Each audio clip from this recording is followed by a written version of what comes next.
Podemos ver que nesse período de política aí, a quantidade, como a gente vê assim candidatos de esquerda, por exemplo, que odeiam o cristianismo, eles vão para a igreja, eles fazem mão de oração, eles fazem jeitinho de piedosos e parecem que são crentes, inclusive, né?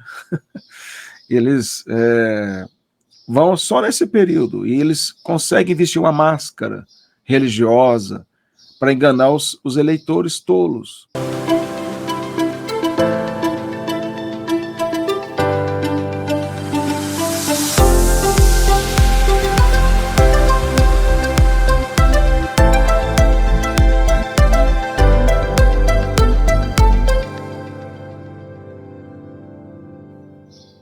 Eu fiz esse iceberg aqui para representar o homem, para mostrar as cosmovisões, como elas são formadas. Então, quando você olha a ponta do iceberg, você só vê aquilo que é uma pequena parte dele.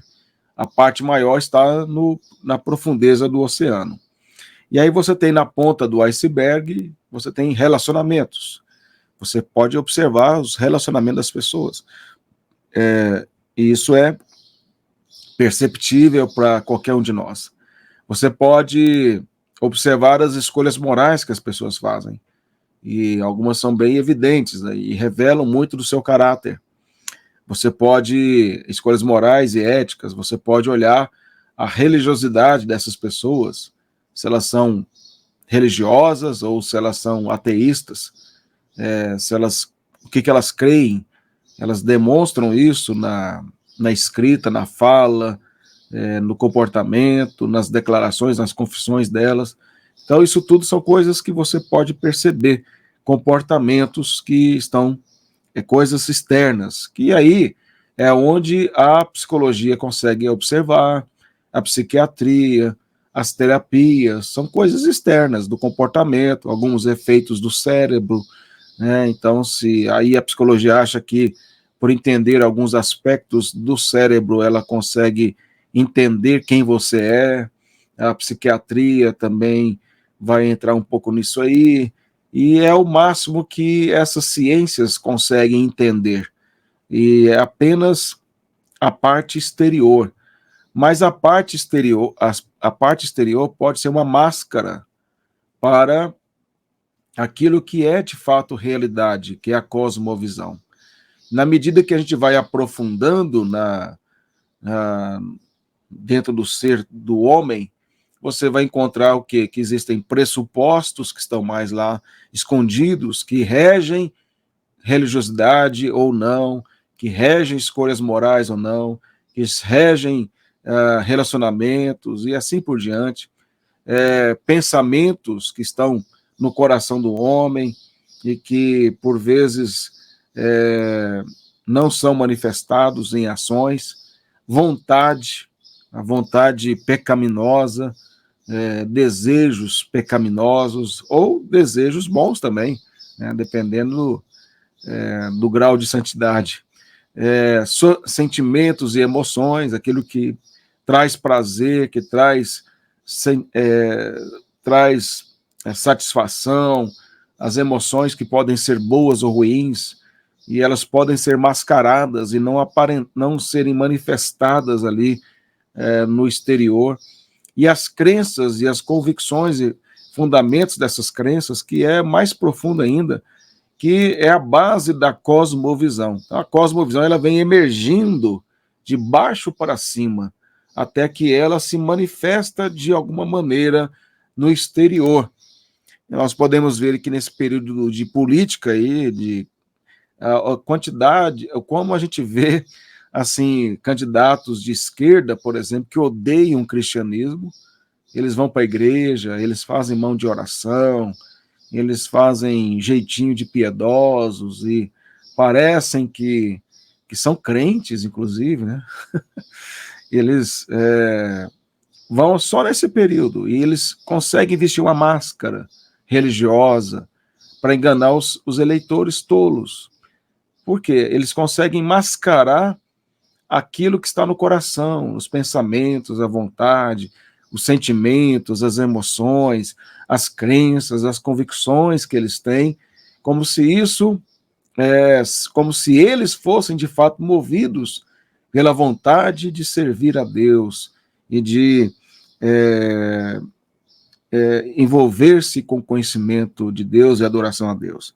E aí os evangélicos que são idiotizados, primeiro por pastores idiotizados, né, que somente um pastor idiota pode aceitar em sua igreja um político para falar à frente, coisa desse tipo, e ainda um de esquerda.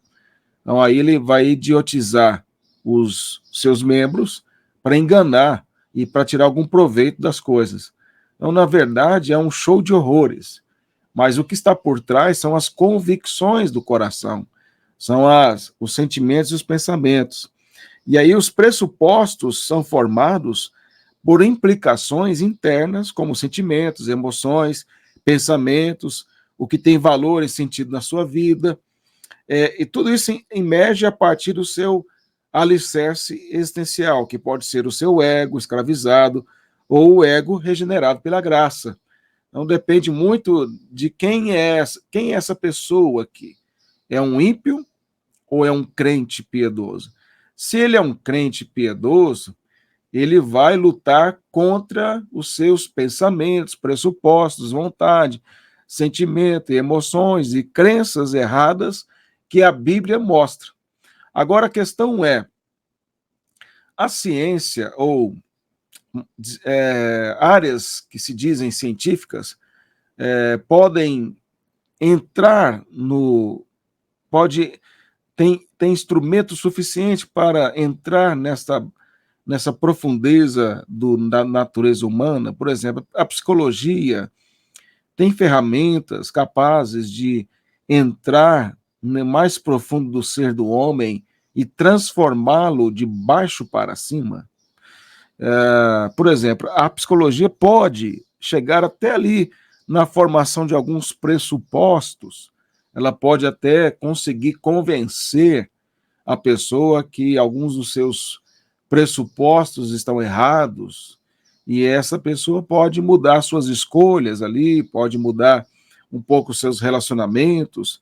Uma pregação de autoajuda, um coaching pode ajudar ali em alguns pensamentos e pressupostos que podem contribuir para que a pessoa se sinta melhor e ela tenha uma relação diferente com as outras partes da vida.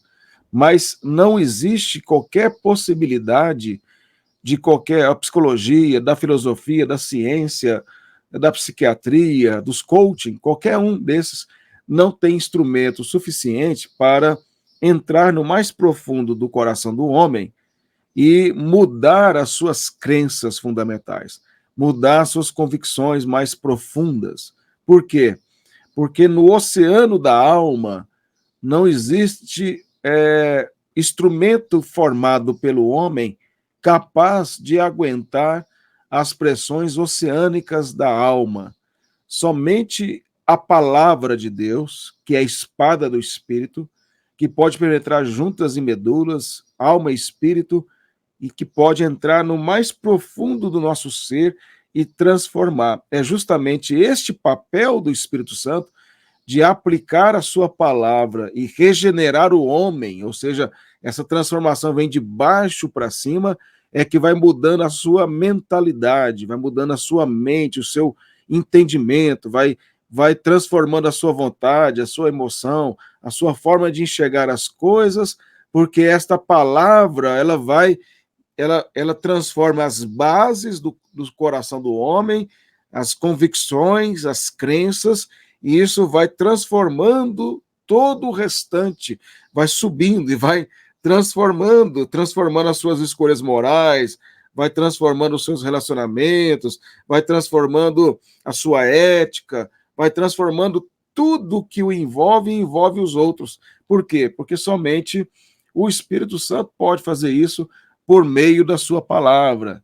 É ela que vai transformar a mente humana e fazer com que a cosmovisão, na medida em que a pessoa estude, na medida que a pessoa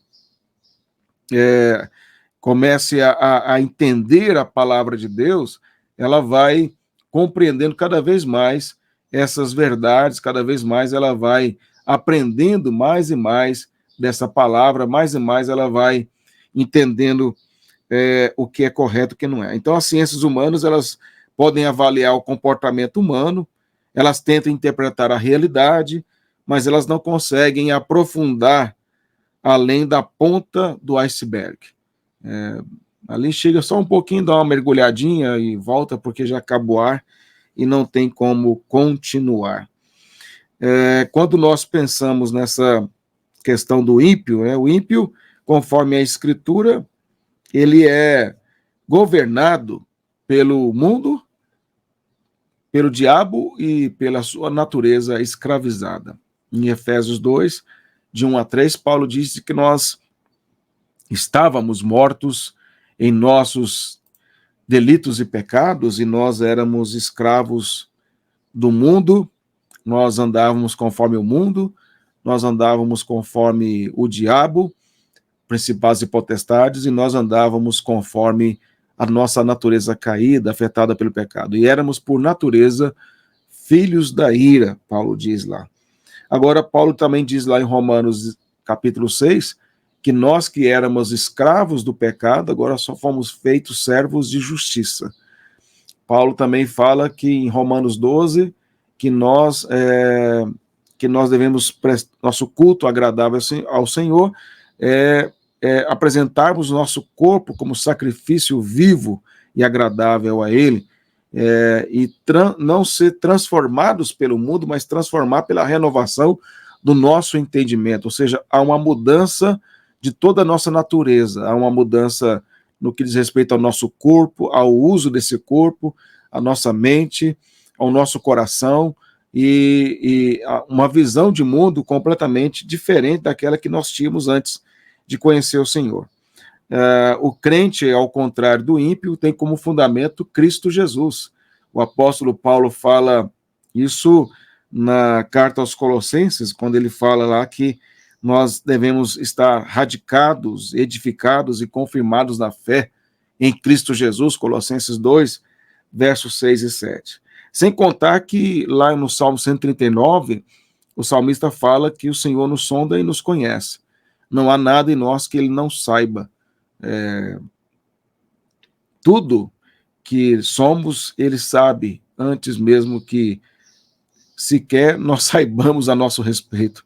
Não há nada em nós que Deus não conheça. E é Ele que nos mostra, por meio da sua palavra, como nós devemos viver. Ou seja, esse evangelho é que pode transformar o coração do homem. Quando nós pregamos verdadeiramente o evangelho, e as pessoas são levadas à conversão, naturalmente, digo assim, pela ação do Espírito, elas vão entender que elas estão em pecado. Então, o que nós temos que entender é que a nossa obrigação é pregar o evangelho. Quanto às mudanças que ocorrem na vida dessas pessoas, elas vão entender, porque Deus vai mostrar a elas por meio da sua palavra. Por exemplo, uma pessoa que pratica adultério, quando ela é convertida realmente, ela lógico que ela vai entender já de imediato que ela não pode viver naquela prática do adultério, porque agora ela pertence a Cristo, ela tem que abandonar esta prática. A pessoa vivia na corrupção, com desonestidade, e realmente ela converte, e o evangelho transforma lá de baixo para cima, ela vai entender que não pode mais viver daquela maneira, como, por exemplo, o caso de Zaqueu. Zaqueu, ao ser alcançado pela graça, e ele diz que restituiria 4 vezes mais quem quer que ele tivesse defraudado, e que ele daria metade dos seus bens aos pobres. Ele é movido sem que Jesus fale nada para ele ali, naquele momento, sobre isso. Ele já é levado a mudar o seu comportamento, a mudar a sua visão de vida, os seus sentimentos, a sua vontade, o seu apego ao dinheiro ali é transformado. Diferentemente dele, o jovem rico, quando é confrontado ali por Jesus, ele vai embora triste porque era riquíssimo. Então, nós vemos essa diferença entre um e outro, porque em um a graça operou e transformação ocorreu, mas já no outro ele manteve-se rebelde ao Senhor e por isso ele não mudou a sua visão.